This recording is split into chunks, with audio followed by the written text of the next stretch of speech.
Welcome to the Talkin VAWLS Network. My name is Boogie Bentley. Look, I was going to make a video today and talk about On3.com's J.D. McKill breaking down the top quarterback rooms in the SEC. He had Tennessee right up there at the top. It was a good video. A lot of you had messaged me about it. You had tagged me in it and said, Boogie, what are your thoughts on this? That's what I was going to talk about this morning as I was getting it ready. I heard him talking about his conversation with David Pollack and what he had to say. And, you know, if David Pollack is talking, he's going to be running that mouth. He's going to be running that trap talking about Tennessee. So here he goes again.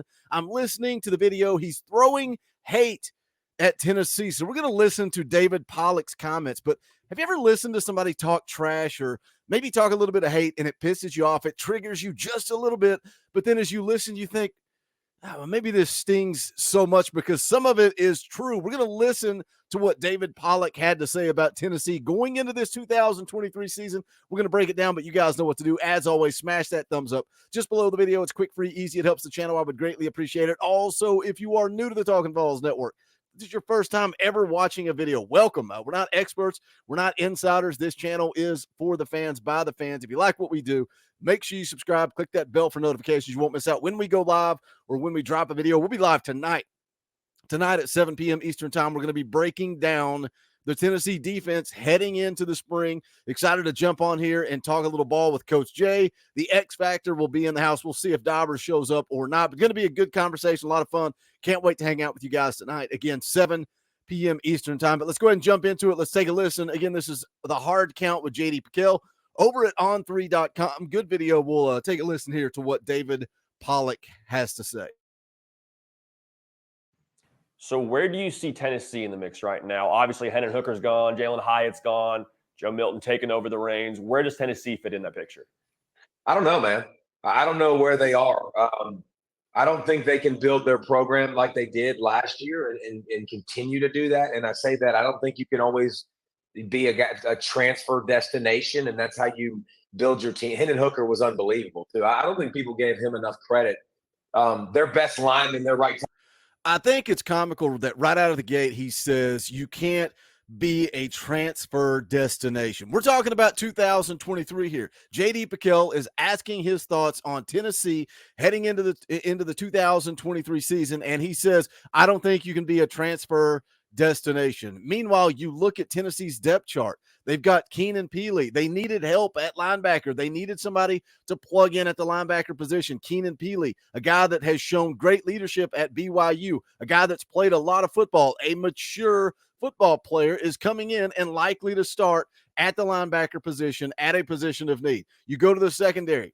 We've talked about Gabe Judy Lolly, a guy that had 7 pass breakups a year ago, more than anybody else in the Tennessee secondary. He transfers in from BYU. So there's 2 players that you are plugging into your starting defense, and then you flip over to the offensive side of the ball. Who's going to replace Jalen Hyatt? Who's going to be that Biletnikoff Award finalist in 2023? Does Tennessee have a wide receiver on the roster that can possibly do that? Well, for me, I know some of you guys disagree. We'll see how it shakes out. Excited to see what this guy does in the spring. I think Dante Thornton is going to work his way onto the field, and I don't think it's going to be at the slot position. You guys know that. I think he is going to start on the outside, and you know, you talk about his height, his speed. I think he's going to be a guy that eats in this Josh Heupel offense. Now we talk about the tackle position. He's getting ready to talk about Darnell Wright. You've got the transfer John Campbell Jr. transferring in from Miami. You've got Andrej Carrick transferring in from Texas, likely to start on the offensive line. So right out of the gate, David Pollack kind of losing a little credibility for me there when he says that you can't be a transfer destination in 2023. Meanwhile, I just rattled off, 5, 6 guys that are likely to start for Tennessee in 2023 via the transfer portal. David Pollack shutting you down right out of the gate. Let's see what he has to say about Darnell Wright. Tackle Wright was unbelievable. He'll be a top 20 draft pick in the draft, and people are going like, "What? We never talked about that guy." He dominated everybody every week. He was so good. You lose that. Can you build the defense? I think they'll be really good on offense because that's what Josh Heupel's good at. That's what he's going to build.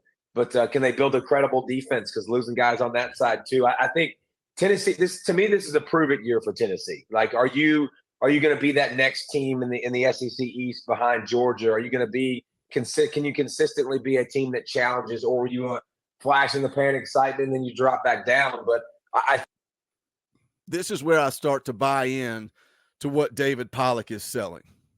This is a prove-it year for Tennessee and Josh Heupel. And that's why, I talk about recruiting and the importance of the 2024 class, because I think this is an important year for Josh Heupel. It's kind of like that turning point, right? We see Butch Jones come in and do some good things and put together some good recruiting classes. But then when push comes to shove, they kind of hit the top of the mountain and then it's downhill. Can Josh Heupel continue that momentum? Coming in year one, no expectations, rock bottom. It was icing on the cake. Whatever we got, we got. It's going to take time for Josh Heupel to rebuild. He comes in, he overachieves in year one. So we go into year two. What do we want? Just give me a little bit more. Give me 8 wins. Give me 8-4. I'll be happy. And we continue the momentum. We continue to recruit. Nico's out there. You go out and win 11 football games in year two. The hype is there. The buzz is there. Everybody is talking about Tennessee.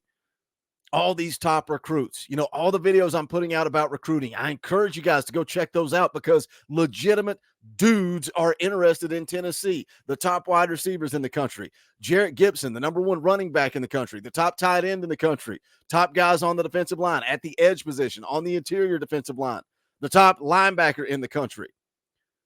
Legitimate guys are interested in Tennessee because they won 11 games last year, because they beat Alabama. You've got to continue that momentum. So what David Pollack is talking about here, are they a flash in the pan? Is it 1 year and now we're going to go back into the cave and be where Tennessee football has been locked up for the past 2 decades? 2023 is a crucial year for Tennessee. Yes, David Pollack, they have some players to replace on offense. Yes, David Pollack, they have some players to replace on defense. But that is the beauty of recruiting. And when you're talking about the guys that you lost, I'm excited about the future. I'm excited about the Arian Carters that have an opportunity to come in and compete on this team. I'm excited about guys like Jordan Matthews that are legitimate dudes that were legitimate wins on the recruiting trail. You look at the defensive line. Yes, we got Tyler Barron and Roman Harrison penciled in there to start on the edge. But what about guys like James Pierce, Joshua Joseph, big-time recruits coming in? Can they take the next step going into their sophomore year? What about Tyree West? Can he take the next step going into his sophomore year? And eventually these big-time recruits that are coming in push out the older guys that weren't getting the job done a year or two ago. So, yes, David Pollack making some good points. Was Tennessee a flash in the pan, or are they going to solidify themselves at the top of the SEC? Let's hear more from David Pollack. I think there's going to be moments of excitement, but I wonder if Tennessee can recruit at a high enough level to go to beat Alabama, to beat Georgia, to beat those teams, consistently. And then again, in turn, not slip up to South Carolina, late in the season. That hurts. When you saw your defense really, really struggle. And you mentioned LSU in that top. So that was really what David Pollack had to say about Tennessee. Again, some of it ignorant, some of it spot on and accurate. Is Tennessee a flash in the pan? I ask you. Hit the comment section. Let me know your thoughts. Is Tennessee a flash in the pan, or are they going to continue to build that success and ride that momentum? The class of 24 is so crucial. Big-time targets showing interest in Tennessee. We're going to continue to follow that on the recruiting trail. If Josh Heupel can lock down a top 10, more specifically, maybe a top 5 class in 2024, that is going to be huge.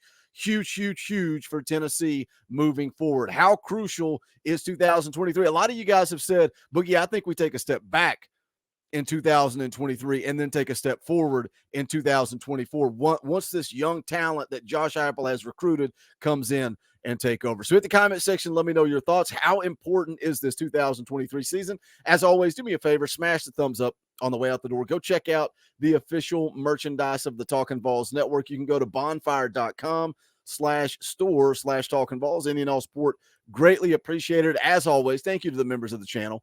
As we quickly approach 20,000 subscribers, I thank each and every one of you, but more specifically, the members of the channel, those of you that donate as little as $1 a month. If you want to become a part of that, you give me the opportunity to do this full time. I can drop videos every morning, multiple live streams, all because of you guys and the way that you support the channel. So you can hit that join button down below. It's just $1 a month. I would greatly appreciate it. You get access to custom Talkin VAWLS emojis, fan call-in shows, all kinds of fun stuff, fun perks, fun benefits. Go check it out. But that's going to do it for this one. This is the Talkin VAWLS Network. My name is Boogie Bentley. Go Big Orange.